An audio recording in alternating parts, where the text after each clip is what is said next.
El estructuralismo se caracteriza por la profunda atención que le presenta la descripción del estado actual de los objetos estudiados y la aclaración de ellas propias, en extratemporales inherentes y ellos y la fijación de la relación entre los hechos o los elementos del sistema estudiado. Perfecto. El estructuralismo presupone al avance desde la organización primaria de los hechos observables en el marco de la tarea de la investigación, hacia declarar una descripción de la estructura interior del objeto. Sin embargo, el estructuralismo centra su estudio de la estructura externa del sujeto y el efecto de este en él.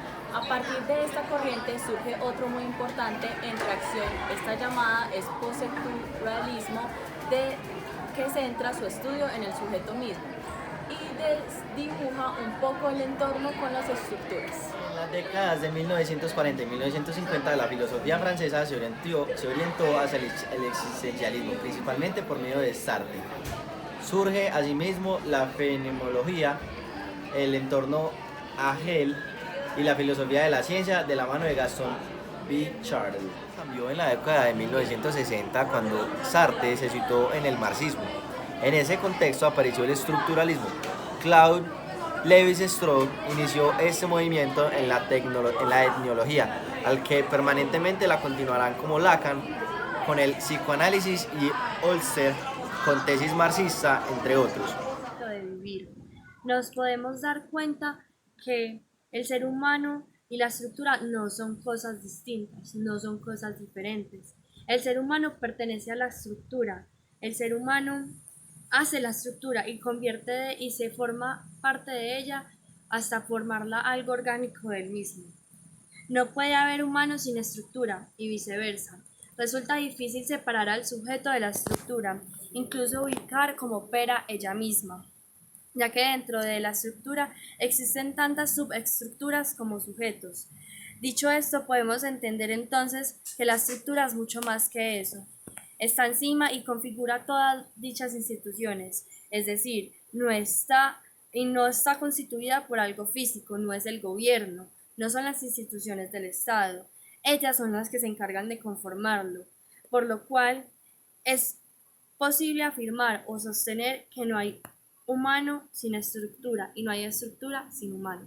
El estructuralismo es un enfoque de investigación de las ciencias sociales que creció hasta convertirse en uno de los métodos más utilizados para analizar el lenguaje, la cultura, la sociedad y en la segunda mitad del siglo XX.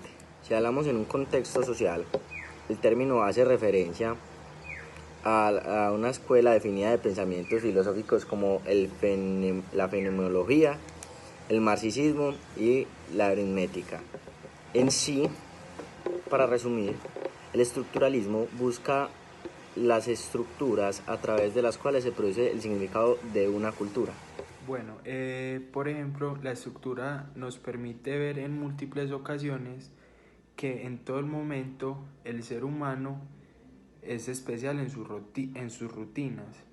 En especial el ser humano tiene rutinas como es la rutina de la alimentación, el ejercicio o como lo es el estudio o trabajo, ¿cierto? Pero estas rutinas que son a diario se pueden ver interrumpidas e incluso cambiadas por diferentes situaciones. El estructuralismo es cumplir un rol determinado, ya sea bueno o sea malo.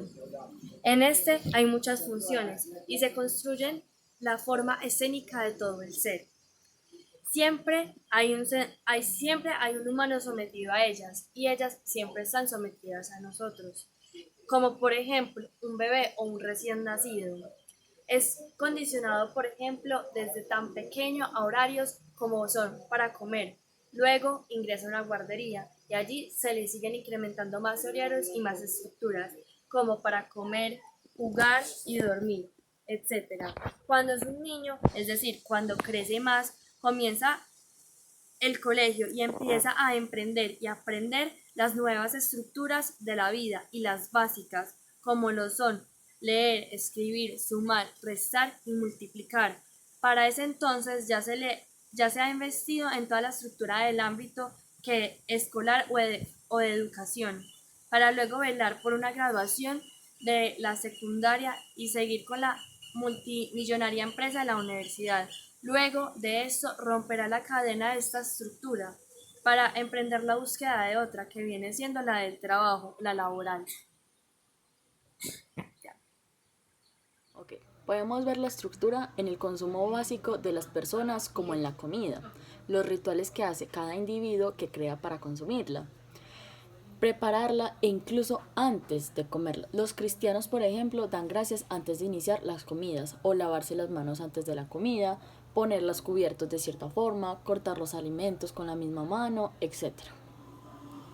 Todos esos aspectos hacen parte de una estructura, del estructuralismo.